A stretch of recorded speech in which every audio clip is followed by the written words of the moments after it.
Initially, you might come to Graham Hancock's expositions on a subject like this with a kind of new agey, hippie awe at the expansive consciousness of a people who could have engineered in such harmony with the stars. But actually, if you really think about it, the unforgivingly high precision with which all of these megalithic sites around the world are aligned with the stars expresses the ultimate form of totalitarianism. These people had created a civilization which saw itself as a microcosm of cosmic order. There's an account that you can give of how classical architecture transforms into medieval Gothic architecture, and then what modernism represents with respect to that. And if you set these megalithic structures like the Osirion at Abydos in Egypt, or Sacsayhuamán, Ollantaytambo, these various megalithic walls in South America, the Kalasasaya structure at Tiwanaku, which Arthur Posnansky believed was possibly as old as 15,000 BC. If you set these structures into the context of this kind of an understanding of art history as an evolution of consciousness, I think that oddly enough, the conclusion you come to is that they represent a cast of mind that believes it has achieved perfection and that there is no longer any possibility for civilizational development.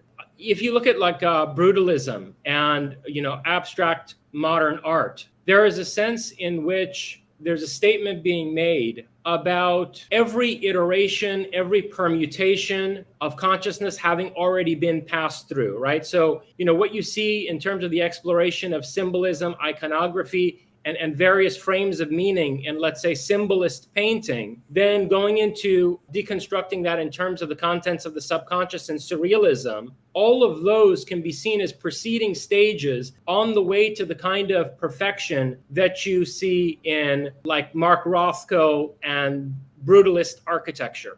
There is a sense in like Rothko paintings or brutalist architecture that an end has been reached. And that end has very much to do with the way in which technology has transformed painting, sculpture, and architecture. So that, once you had photography, there was an attempt to surpass representationalism in painting, right? And to explore the subconscious. And then even beyond that, to go into totally non-representational forms like abstract expressionism. By the way, in my book, Lovers of Sophia, I have this whole essay where I go into the fractals that have been found within Jackson Pollock paintings, layers of fractals within fractals that certain computer scientists have been able to discern in these paintings. And it's really an enigma how he was able to do this, because really you can only replicate it with a computer program.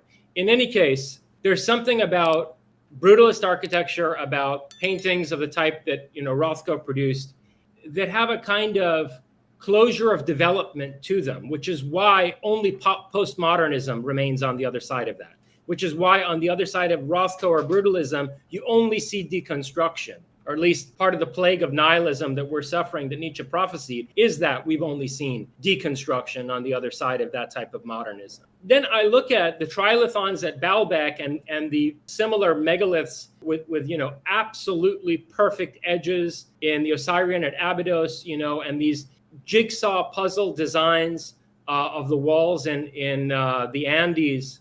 And it seems to me that we're dealing with a civilization that believes it's achieved all that can be achieved and that it's arrived at the most perfect form of expression.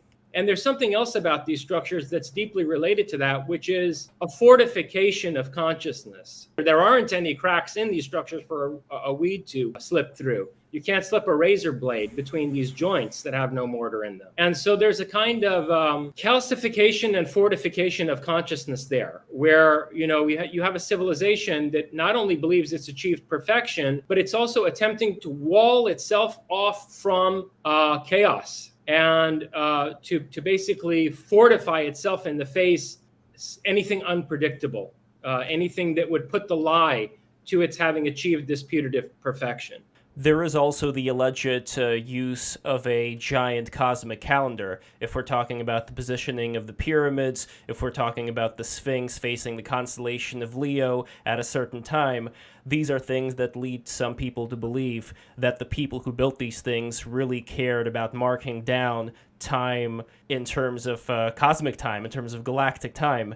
And I'm curious, although I kind of know what the answer is based on your book, I'm kind of curious if you could tell us a little bit about the reason why these great spans of time and astrology were so valuable to the creators of these specific megaliths. Yeah, so this is going to be really far out, but the devil is obviously in the details. People have to read the book. Initially, you might come to Graham Hancock's expositions on a subject like this, or what Robert Bauval found, the Belgian engineer Robert Bauval, in terms of the mirroring of the constellation of Orion onto the Giza Plateau in the form of the Great Pyramids, and the mirroring of the Milky Way in the Nile River, and the way in which the Sphinx looks at its counterpart, the constellation of Leo, at dawn on the spring equinox in 10,500 BC.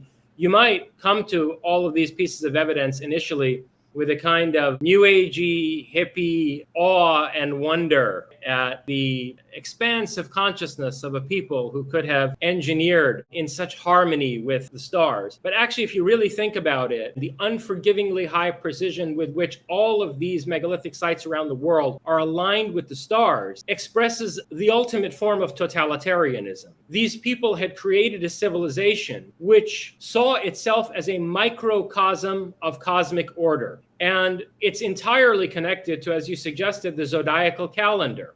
And so two things are going on here. One, I think that the reason these people needed a 26,000 year long calendar, in which one great year is 26,000 of our years, is because we're dealing with a time traveling civilization.